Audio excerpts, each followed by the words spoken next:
Le mixage ne sert à rien si on n'a pas réglé plein de problèmes avant, en amont, before. Il y a une espèce d'imaginaire collectif, un esprit de ruche, de fourmilière, je sais pas trop, qui nous pousse à nous focaliser vers le mixage. Et je ne comprends pas, ça me dépasse Jean-Pierre, vraiment. Alors je l'ai déjà dit dans toutes mes vidéos, ou presque je le répéterai toute ma vie, mais il faut qu'on arrive à se sortir de cette illusion que le mixage est la clé, la solution à tous nos problèmes et va résoudre la paix dans le monde.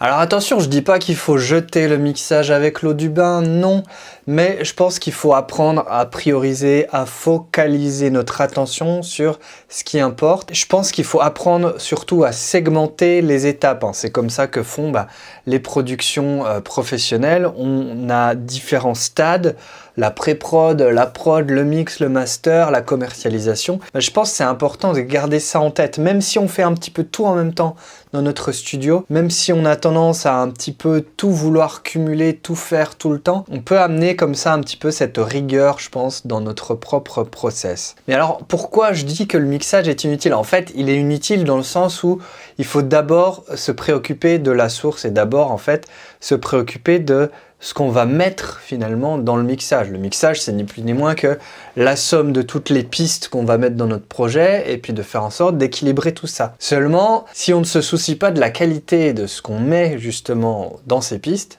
le mixage ne sera que la somme de toutes ces imperfections-là. Et donc, le mixage va être forcément décevant, même si on y met tout plein de plugins, le dernier ozone à la mode. Et ça, vraiment, on s'en fout un peu en fait. Ce qui compte, c'est d'abord d'utiliser de bonnes banques de sons. J'en ai parlé dans la vidéo précédente, je crois que c'était le tout premier conseil, la toute première astuce que je te partageais, c'est de vraiment choisir de bonnes banques de sons. Et donc des sons qui sonnent avant de mettre le moindre plugin sur la tranche de console, type un EQ, une compression, une reverb, tout ça. Alors tous les DAW, les logiciels qui permettent de faire de la musique, possèdent des sons d'assez bonne facture. Je pense notamment à Logic ou à Ableton que je connais bien. Mais c'est vrai que ces sons-là, malgré tout, ils peuvent manquer de richesse ou ils peuvent être un petit peu limités parce que il n'y a pas un grain de ouf, parce que l'échantillonnage n'est pas ultra riche. Voilà, un vrai piano professionnel bien échantillonné, ça peut tout de suite aller à 30 gigas, 50 gigas, 100 gigas de banque de son juste pour un instrument. Pourquoi? Parce que on a multiplié les prises de son, le bête Do qu'on joue, en fait il a été enregistré 50 fois dans plein de positions différentes avec plein de micros différents. C'est la somme de tout ça qui fait que le son est riche. C'est pas le boulot principal des DAW que de proposer des banques de sons qui tabassent, même si je trouve, en tout cas pour prêcher pour ma paroisse, que Logic est quand même super bien fourni.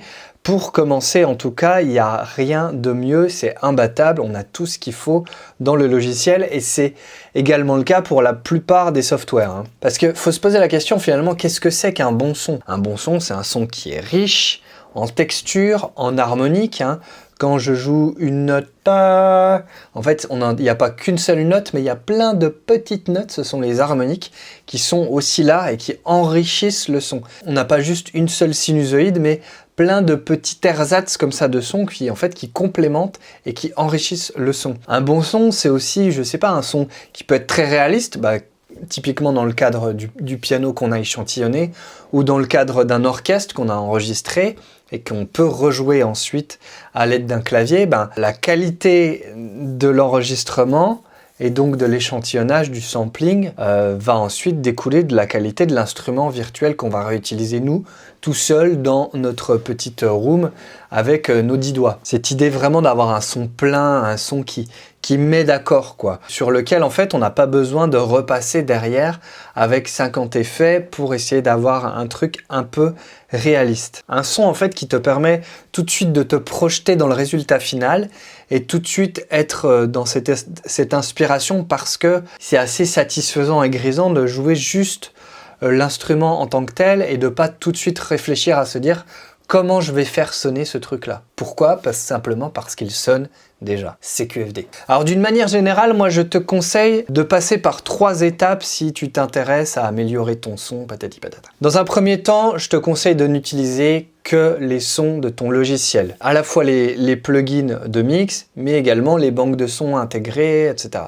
Dans le cadre de Logic, par exemple, évidemment, on a quand même une énorme banque de sons, donc c'est peut-être plus flatteur, plus facile que pour d'autres logiciels. Quand bien même, je pense que c'est important de faire ses armes, en fait, et d'apprendre à maîtriser, on va dire, dans les grandes lignes, le logiciel, plutôt que de commencer à aller passer des heures à regarder des reviews de matos, de plugins, de nouvelles banques de sons, de machin. C'est déjà tellement vaste que je pense que c'est important d'apprendre à faire avec ce qu'on a déjà.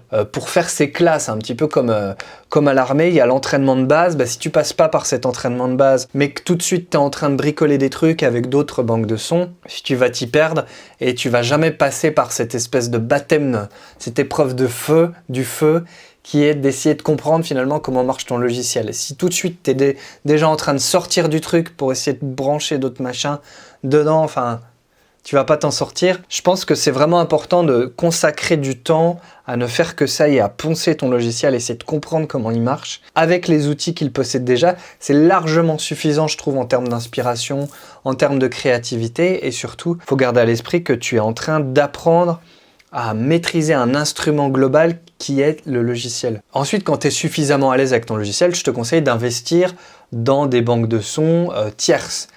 Tu peux également trouver des banques de sons gratuites, typiquement par exemple les Spitfire Labs, et un catalogue incroyable de sons très cinématiques, très Media Composer, mais qui sont de très bonne qualité, qui parfois sont extraits de banques de sons payantes qu'ils avaient ou qu'ils ne vendent plus, peu importe. Voilà, il y a plein de banques de sons comme ça que tu peux trouver. Des logiciels aussi qui sont gratuits, je pense typiquement au synthétiseur Vital, qui est gratuit dans une version un petit peu restreinte, qui te permet déjà de faire un énorme travail de sound design. Il y en a plein comme ça, il y a des banques de sons pas très chères, tu as des subscriptions aussi pour pas très cher. Pour 25 €, tu pars à la complète de chez UVI, un énorme éditeur de sons de très très très bonne qualité. Tout ce qui est synthèse sonore, tout ce qui est plugin d'effets et tout, ils sont pour moi, c'est mes préférés, mais c'est un petit peu chacun qui préfère. Il y en a qui aiment les champignons, d'autres qui préfèrent le poisson grillé. Bon voilà, moi je préfère le poisson grillé. Toi peut-être tu préfères la tourte au mori, peu importe. Je pense à Kilohertz aussi, qui a une subscription qui coûte 9 $, je crois, par mois. Il y en a plein. Ce qui va être intéressant pour toi, c'est peut-être de télécharger des démos, puis de voir un petit peu ce qui résonne le plus avec tes usages.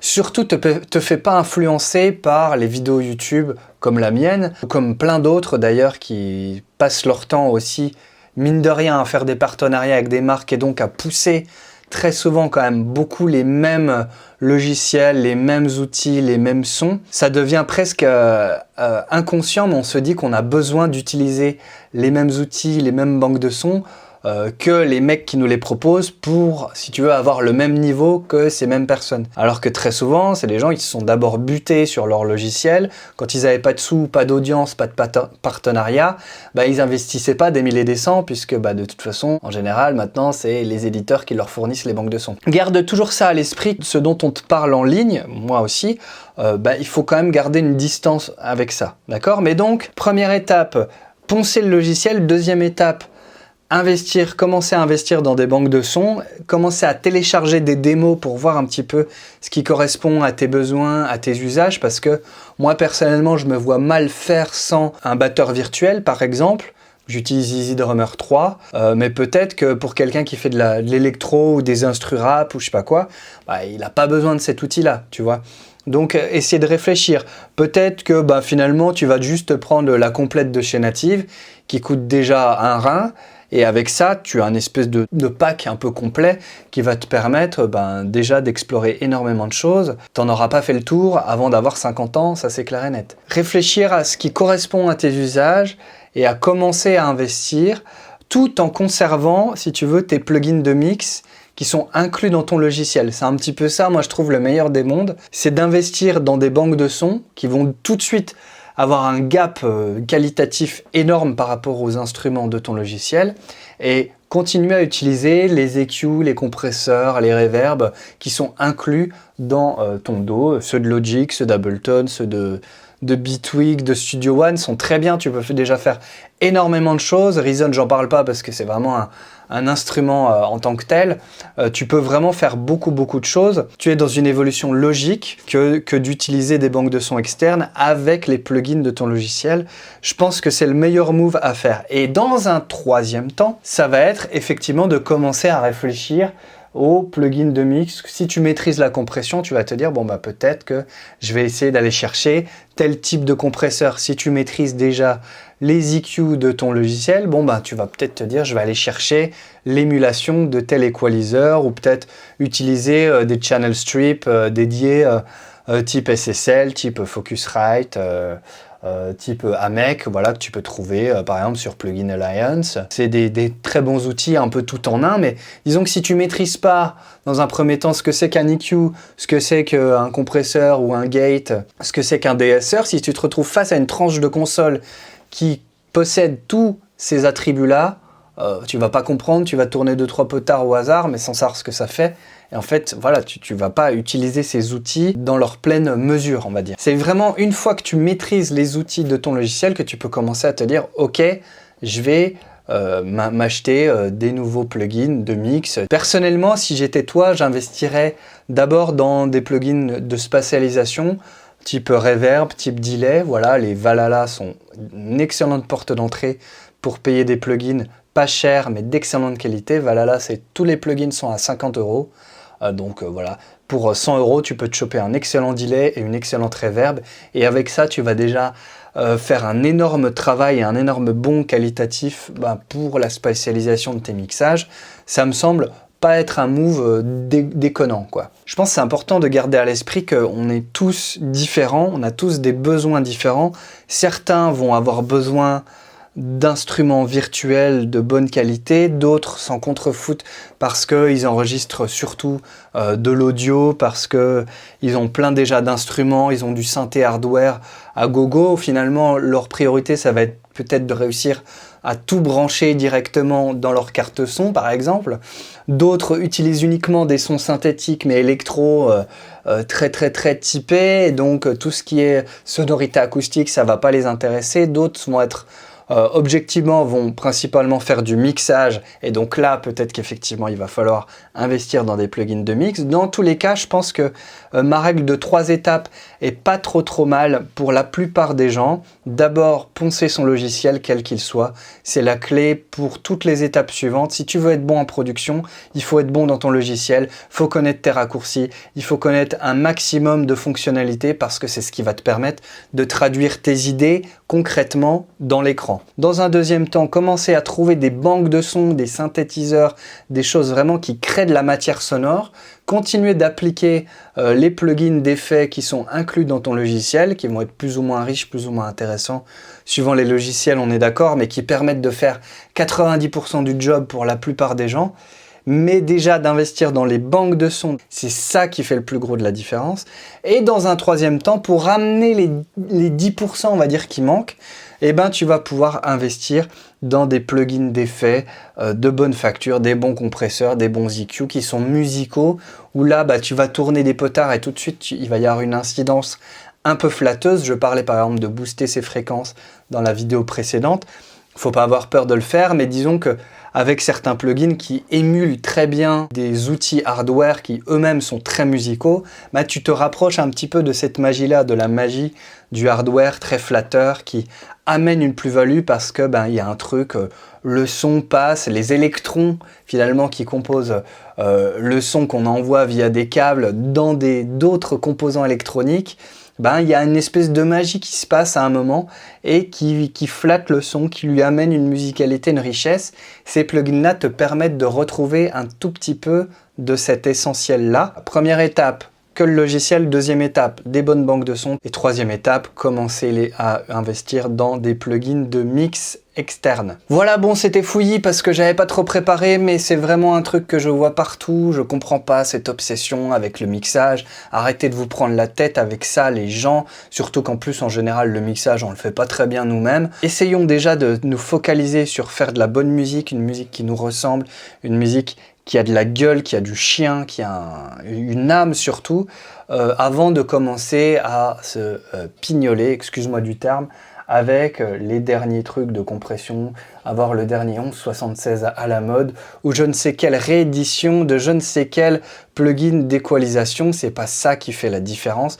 Si tu as des thunes à mettre pour le Black Friday, je t'invite mais cruellement à investir dans des banques de sons, sinon à garder tes sous pour t'inscrire à la PM School. Tu vas apprendre plein de trucs, c'est le lien dans la description. Et sinon, tu peux aussi regarder cette vidéo. Je te laisse, fais plein de musique. Ciao.